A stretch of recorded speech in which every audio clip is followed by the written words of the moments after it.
Dans le cadre de la formation continue des enseignants du primaire en République démocratique du Congo, voici le module 4 intitulé « Méthodes actives et participatives ».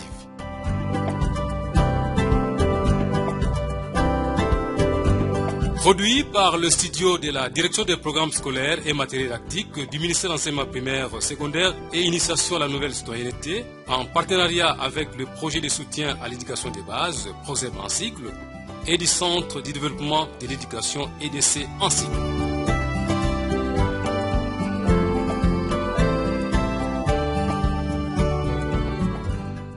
Bienvenue au module 4, session 1, chapitre 2. Bienvenue au module numéro 4 qui s'intitule « Les méthodes actives et participatives ». Avant de commencer ce module, faisons un rappel sur le module précédent intitulé « Forum d'échange pédagogique ». Prenez 10 minutes pour échanger avec vos collègues sur le point suivant. 1. Décrivez le fonctionnement d'un réseau d'écoles de proximité. 2. Expliquez les rôles et responsabilités de chacun de ces acteurs.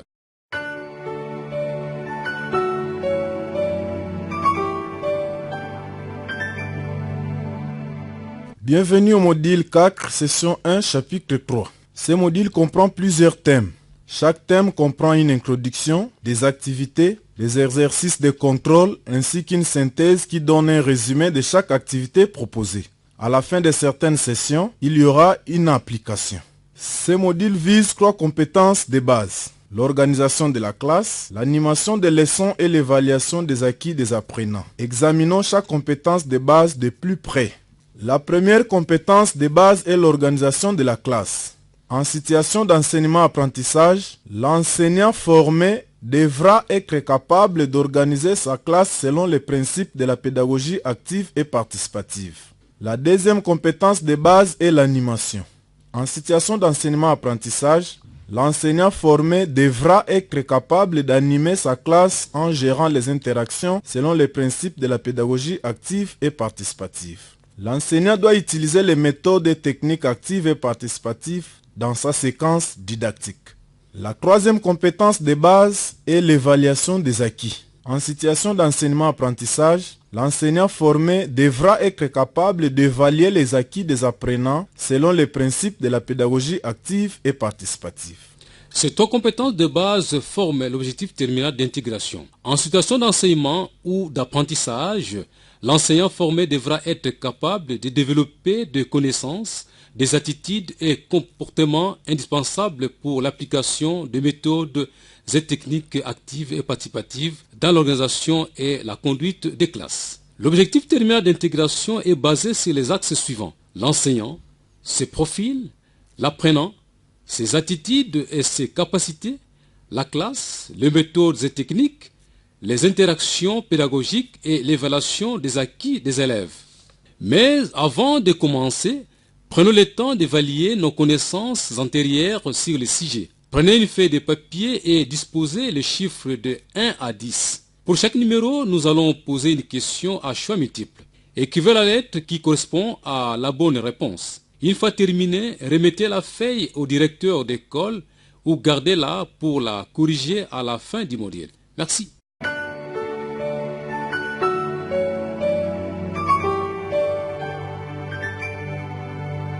Bienvenue au module 4, session 1, chapitre 4. Commençons. Une proposition reprise ci-dessous ne relève pas de la pédagogie active et participative. A. L'enseignant est non seulement un transmetteur de connaissances, mais un catalyseur. B. L'enseignant fait vivre et motive les apprenants à la recherche. C. Les apprenants écoutent, observent attentivement, écrivent ce que dit l'enseignant. D. Les apprenants réfléchissent et découvrent ce qu'ils doivent apprendre. Et le matériel didactique est la base de l'enseignant car il incite les apprenants à la recherche. Deuxième question. Parmi les types d'apprentissage cités ci-après, un seul n'appartient pas au principe de base de la pédagogie active et participative. A. Apprentissage communicatif. B. Apprentissage actif. C. Apprentissage participatif. D. Apprentissage anticipatif. Et apprentissage coopératif. Troisième question. Identifiez une des techniques qui ne concerne pas la pédagogie active et participative. A. Discussion dirigée. B. Centre d'intérêt. C. Étude des cas. D. Jeu de rôle et jeu de cartes. Quatrième question. La technique monitorat s'apparente à A. Démonstration. B. Cercle de communication. C. Causerie face à face. D. Travail de groupe et aide mutuelle. Cinquième question. Indiquez les facteurs qui ne favorisent pas un bon climat de travail en classe. A. Classe bien aménagée. B. Présence d'un bureau. C. Existence des manuels et du matériel didactique. D. Débonnaire et absence des agents extérieurs. Sixième question. Déterminer le comportement de l'enseignant favorable à la pédagogie active et participative. A. Monnayage des résultats. B. Fermeté et impartialité. C. Manque de confiance à l'enfant. 2. Freinage des initiatives autonomes. C. Attribution des sanctions négatives. Septième question.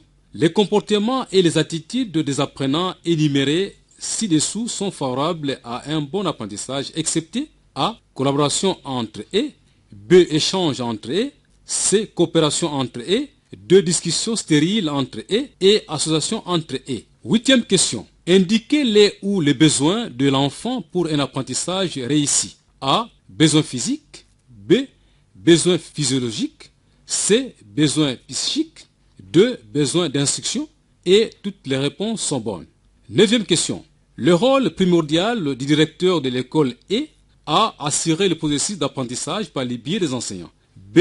Collaboration avec le parent. C. Punir régulièrement les apprenants. 2. Tenir la réunion avec la communauté. Et mettre sur pied un règlement intérieur. Dixième et dernière question. Pour un enseignant, l'évaluation formative consiste à A.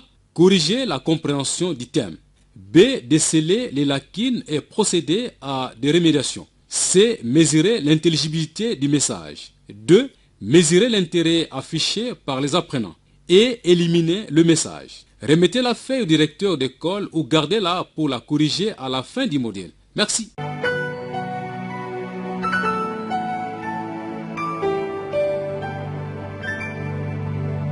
Bienvenue au module 4, session 1, chapitre 5. Le premier thème porte sur la pédagogie active et participative. Commençons avec la première activité. La pédagogie active et participative face à la pédagogie traditionnelle. Dans cette activité, nous allons examiner la différence entre la pédagogie traditionnelle et la pédagogie active et participative. Nous allons définir les concepts, comparer les deux pédagogies, puis nous allons montrer l'importance de la pédagogie active et participative. Cette session a 3 objectifs. Le premier objectif est de définir les concepts pédagogiques traditionnels et pédagogie active et participative.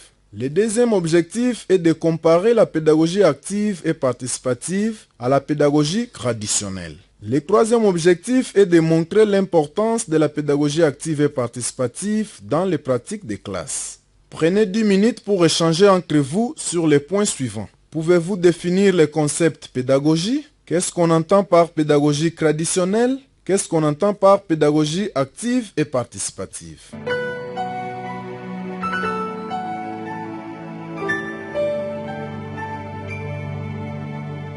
Bienvenue au module 4, session 1, chapitre 6. Maintenant, définissons ces concepts. La pédagogie est une science, un art, une technique et une philosophie de l'éducation. C'est ce qui est à la base de ce que l'enseignant fait. La pédagogie traditionnelle est celle qui est basée sur la personnalité et l'activité de l'enseignant. L'enseignant est au centre. Il ou elle possède toutes les connaissances. Les apprenants sont comme des vases vides que l'on remplit. La pédagogie active et participative est celle qui est centrée sur la personnalité et l'activité de l'apprenant. L'apprenant est au centre, il ou elle possède déjà des connaissances et habiletés et l'enseignant les soutient dans le développement de celles-ci. Comparons la pédagogie traditionnelle à la pédagogie active et participative. Voici un tableau qui juxtapose les méthodes d'enseignement. En pédagogie traditionnelle, les leçons sont animées de manière expositive, magistrale ou ex cathedra. Elles sont centrées sur la personne de l'enseignant. Celui-ci expose, analyse, démontre ce que les apprenants doivent comprendre. Ces méthodes limitent l'interaction enseignant à apprenant et apprenant à apprenant. Il y a des techniques comme la question-réponse, l'écoute active et autres. D'autre part, les méthodes de la pédagogie active et participative sont centrées sur l'apprenant. Celui-ci observe, analyse et réfléchit sur ce qu'il doit apprendre. Ces méthodes créent une véritable interaction enseignant à enseignant, apprenant à enseignant, puis apprenant à apprenant. Ces méthodes suscitent une ambiance d'animation pédagogique par l'utilisation des techniques actives et participatives, notamment les jeux de rôle, les travaux de groupe, les brainstorming, la discussion dirigée, l'étude des cas, les carousels et bien d'autres. Voici maintenant un tableau qui juxtapose le rôle de l'enseignant dans chacune des pédagogies. Dans la pédagogie traditionnelle, l'enseignant est un transmetteur de connaissances préalablement structurées et établies par lui. Il est considéré comme un omniscient et la seule source de connaissances et des informations importantes que les apprenants sont contraints à apprendre et à retenir. C'est donc l'enseignant qui est au centre de l'enseignement. Cette pédagogie est dite magistro-centrique. Tandis que dans la pédagogie active et participative, l'enseignant n'est plus un transmetteur de connaissances, mais plutôt un facilitateur, un guide, un encadreur, un conseiller, un catalyseur, un entraîneur qui aide les apprenants à trouver la nouvelle matière ou les réponses à leurs questions. Il met les élèves en situation d'apprentissage motivante, il les fait observer et les envoie à la recherche, il les fait vivre des expériences. Il leur fait acquérir, outre les simples savoirs, les savoir-faire et les savoir-être qu'il va évaluer individuellement ou collectivement. L'enseignant joue ici le rôle du second plan après celui de l'élève qui est au centre de l'action éducative. Cette pédagogie est dite pédocentrique. Voyons maintenant un tableau qui juxtapose le rôle de l'apprenant dans chacune des pédagogies. Dans la pédagogie traditionnelle, l'apprenant observe, écoute attentivement et écrit ce que dit l'enseignant. Il est contraint à retenir ce qui lui est accessible et à recevoir le contenu à mémoriser. Il est plus récepteur et auditeur pendant la leçon. Il est considéré comme un vase à remplir, un adulte en miniature.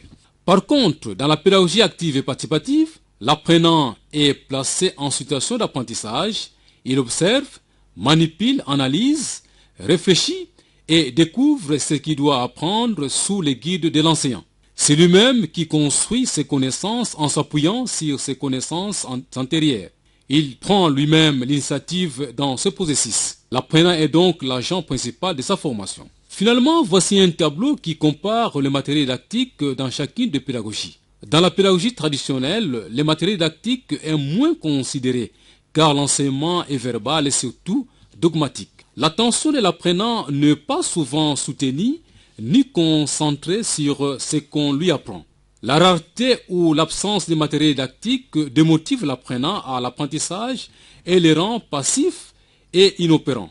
Par conséquent, l'enseignement reste abstrait. Dans la pédagogie active et participative, le matériel didactique est à la base de l'enseignement, car celui-ci est intuitif, stimulant et pratique. C'est le matériel didactique qui motive ou incite l'élève à la recherche de la nouvelle matière.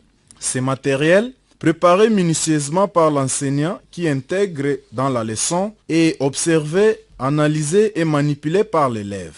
Ce qui est important, c'est que dans la pédagogie active et participative, l'apprenant est considéré à la fois comme sujet et agent principal de sa formation. Sans sa participation, toute œuvre éducative est vouée à l'échec. C'est pourquoi cette pédagogie met l'apprenant au centre. Cette pédagogie aide à développer un esprit de curiosité, renforcer ses capacités à travers le travail en équipe, élargir ses horizons et mieux définir le but de sa vie, appliquer ses connaissances pour trouver des solutions aux problèmes personnels et communautaires, encourager la collaboration et l'interaction avec ses camarades. Prenez 10 minutes pour échanger sur les différences entre la pédagogie traditionnelle et la pédagogie active et participative. Nous arrivons à la fin de la session. Afin de bien assimiler le concept, voyons deux exemples de leçons de géographie et commentons chacun. Dans le premier cas, l'enseignant Yanda de l'école primaire de Elonga, au cours d'une leçon de géographie, demande aux élèves de croiser le bras et de suivre attentivement son exposé. À la fin, il évalue la compréhension des élèves. Les faibles sont liés par leurs condisciples et fouetté par l'enseignant. Dans le deuxième cas, Ngele de l'école primaire Sembo, au cours de la même leçon de géographie, parle peu et fait travailler ses élèves. Et elle interroge le plus souvent les élèves les moins actifs et les moins doués en les envoyant au tableau pour les encourager. Elle circule et aide ses élèves à trouver les réponses. Prenez 15 minutes pour échanger sur les questions suivantes. Dans chacun des cas, quel rôle est joué par l'enseignant, par l'apprenant? Comment appréciez-vous le comportement de l'enseignant Yanda, de l'enseignante Ngele, des élèves? Qu'auriez-vous pu faire si vous étiez à la place de l'enseignant Yanda, de l'enseignante Ngele? Dans l'activité que nous venons de terminer, nous avons appris que la pédagogie active et participative est centrée sur la personne et l'activité de l'apprenant. L'élève est considéré à la fois comme sujet et agent principal de sa formation. Dans la prochaine session, nous aborderons le principe de base de cette pédagogie. Nous vous remercions de votre aimable attention. Merci.